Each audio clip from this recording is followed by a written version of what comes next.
नेतृत्व म्हणजे मुख्यमंत्री पद सांभाळण्याची संधी मिळाली, हे फार मोठं त्यांच्यावरती जबाबदारी होती या महाराष्ट्राची. तरुण नेते म्हणून आम्ही सगळे त्यांच्याकडे अपेक्षेने पाहत होतो. हा नेता महाराष्ट्राचा दिल्लीत जाऊन सुद्धा फार मोठी कामगिरी बजावू शकेल, ही आमच्यासारख्या महाराष्ट्र अभिमान्यांची एक भूमिका होती. पण ज्या पद्धतीचं दळभद्री सुडाचं कपटाचं राजकारण पुढल्या काळामध्ये देवेंद्र फडणवीस यांनी केलं, त्याच्यामुळे महाराष्ट्रात जो अमृताचा प्रवाह वाहत होता, सभ्यता संस्कृती, यासाठी महाराष्ट्र ओळखला जात होता, राजकीय सभ्यता राजकीय संस्कृती, त्याचा नाश करण्याचं काम देवेंद्र फडणवीस या वृत्तीनं केलं. काल जे मी म्हणालो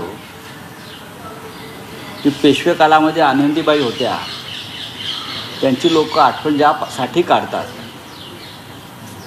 तसे ह्या महाराष्ट्राच्या राजकारणातल्या पुरुष आनंदीबाई आहेत. ही कटुता आमच्या मनात जी आहे त्याला कारण ते स्वतः आहे. महाराष्ट्रात सुडाचं आणि बदल्याचं राजकारण देवेंद्र फडणवीस यांनी सुरू केलं, ते यापूर्वी कधीच नव्हतं. आणि त्याचा बदला या राज्याच्या जनतेने घेतला. लोकसभा निवडणूक लोकांना संधी मिळाली आणि लोकांनी देवेंद्र फडणवीस यांना दाखवून दिलं, हे तुमचं फडतूस राजकारण, बदल्याचं सुडाचं, महाराष्ट्राचं नाश करणारं, विनाश करणारं, मराठी माणसाच्या स्वाभिमानाला धक्का लावणारं राजकारण या महाराष्ट्रात चालणार आहे. आता त्यांचे चमचे धावतात मागे पुढे, हे सगळे महाराष्ट्राचे शत्रू आहेत. दुर्दैवाने मराठी माणसंच आहे. अशी माणसं संयुक्त महाराष्ट्र लढ्यातसुद्धा होती महाराष्ट्राला विरोध करणारे, ती या फडणवीसांच्या मागे त्यांची शेपटी हलवत फिरत आहेत. मी अत्यंत कटुतेने बोलतो आहे. या महाराष्ट्रामधली एक पिढी खतम करण्याचं काम त्यांनी केलं राजकारणात. हातातली सत्ता, त्या सत्तेचा वापर त्यांनी चुकीच्या कामासाठी, राजकीय कार्यकर्त्यांवर सूड घेण्यासाठी वापरला. न्यायालयामध्ये दबाव आणले, न्यायमूर्तींना घरी बोलवून दम देण्यात आले. योग्य केसेसमध्ये न्यायमूर्तींना घरी बोलवून निरोप पाठवून धमक्या देण्याचं कामसुद्धा देवेंद्र फडणवीस आणि त्यांच्या या टोळीनं केलेलं आहे. पोलिसांचा वापर राजकीय कामासाठी देवेंद्र फडणवीस यांनी केला. या सगळ्याचा उद्रेक कुठेतरी होतोच. आज महाराष्ट्राच्या राजकारणातले खलनायक हे देवेंद्र फडणवीस आहे, दुसरं कोणी नाही. लोकांचा जेवढा राग मोदी शहांवर नाही, तेवढा राग महाराष्ट्रात देवेंद्र फडणवीस. विदर्भात काय झालं पहा ना. विदर्भात नितीन गडकरी यांची जागा सोडली. अकोल्याचा निर्णय मी त्यात पकडत नाही. नितीन गडकरी यांची जागा सोडली, ते विदर्भामध्ये फडणवीस यांचा भाजपा हा रसा तळाला गेला. त्याला जबाबदार फडणवीस आहेत ना. त्यांनी राजीनामा काय देत आहेत? ते कसला राजीनामा देत आहेत? लोकांनी तुम्हाला घरी पाठवलं आहे. महाराष्ट्रामध्ये ज्या पद्धतीचं जातीचं, धर्माचं आणि अशा अनेक सुडाचं राजकारण त्यांनी सुरू केलं आणि एक राज्य चांगलं रसातळाला नेलं. आमच्यावर कारवाया करण्यापेक्षा, लोकांच्या घरात घुसण्यापेक्षा तुमच्या घरात काय चाललं आहे तुम्ही बघायला पाहिजे. कारवाई आम्हालाही करता येतील भविष्यात, हे लक्षात घ्या. एवढे पुरावे आमच्याकडे आहेत. मी सांगतो ना तुम्हाला, माझं पूर्ण कुठे झालं आहे. आमची जी खतखत आहे ती समजून घ्या सगळ्यांची. जाऊन भेटा तुम्ही नवाब मलिक यांना, अनिल देशमुख यांना. इतर अनेक कार्यकर्ते तुरुंगात आहेत.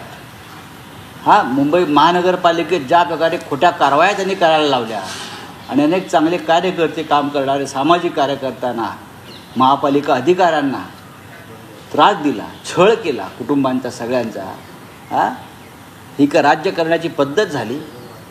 म्हणून तुमच्यावर रडण्याची वेळ या राज्यानं आणलेली आहे आणि ही सुरुवात आहे. कालपरांनी पुन्हा येईन, पक्ष फोडून येईन, 2 पक्ष फोडून येईन. जे 2 पक्ष त्यांनी फोडून येईल किंवा फोडले, त्या 2 पक्षांनीच तुमच्यावर जाहीरपणे अश्रू ढाळण्याची वेळ आणली मिस्टर फडणवीस. हे विसरू नका. आणि अजून बऱ्याच गोष्टी तुम्हाला पाहायच्या आहेत त्या राज्यामध्ये. अजून विधानसभा यायची आहे, महानगरपालिका यायच्या आहेत. तुम्ही स्वतःला पक्षकार्यात गुंतवून वगैरे घेणार आहात ना, तुम्ही जे कराल ते कराल, पण महाराष्ट्र तुम्हाला, इतिहास महाराष्ट्राचा तुमचं नाव काळ्या पुट्ट अक्षरात लिहिलं जाईल. हे मी आता तुम्हाला अत्यंत परखडपणे सांगतो.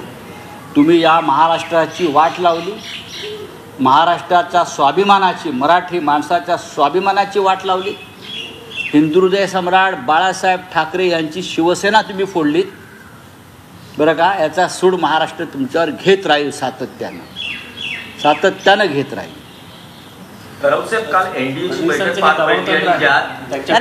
त्यांनी त्यांचा पक्षात काय झक मारावी, आम्हाला काय पडलं हो.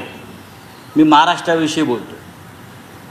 त्यांनी त्यांच्या पक्षात झक मारावी, भांडे घासावे किंवा पालख्या उचलाव्यात किंवा सिंहासनावर बसावं, तो त्यांचा पक्षाचा प्रश्न आहे.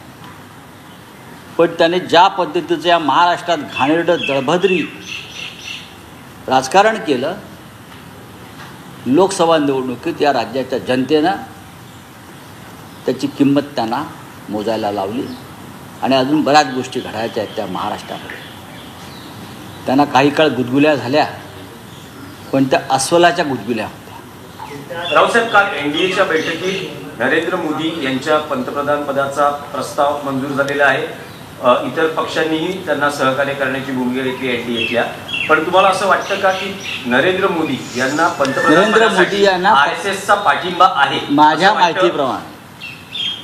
माझ्या माहितीप्रमाणे नरेंद्र मोदी यांचा पंतप्रधान पदाचा मार्ग सरळ नाही.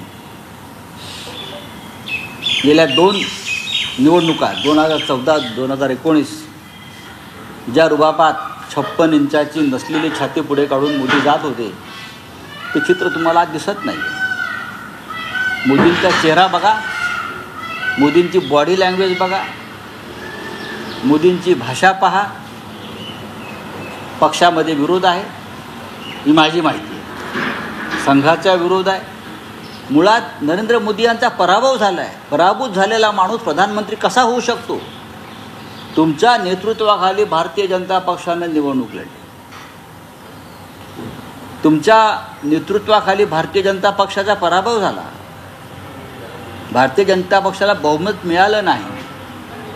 आणि तुम्ही कुबड्यांवर सरकार बनवून विजयाचा जल्लोष करताय. हे काय आहे?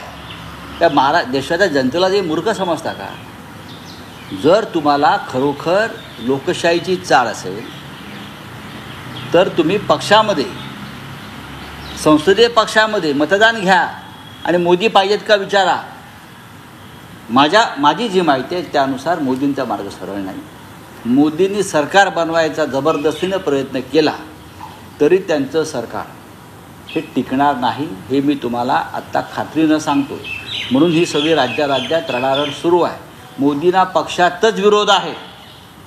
मोदींची ती जी दादागिरी होती, ईडी, CBI, इन्कम टॅक्स, बहुमताच्या ताकदीवर मोदी शहांची, यापुढे चालणार नाही. आमच्यासारखे लोक मरायला तयार आहेत देशासाठी आणि लोकशाहीसाठी, असे असंख्य लोक आहेत. रावसाहेब, यासाठी आरएसएस तुम्हाला विचारतो आहे. रावसाहेब, आरएसएस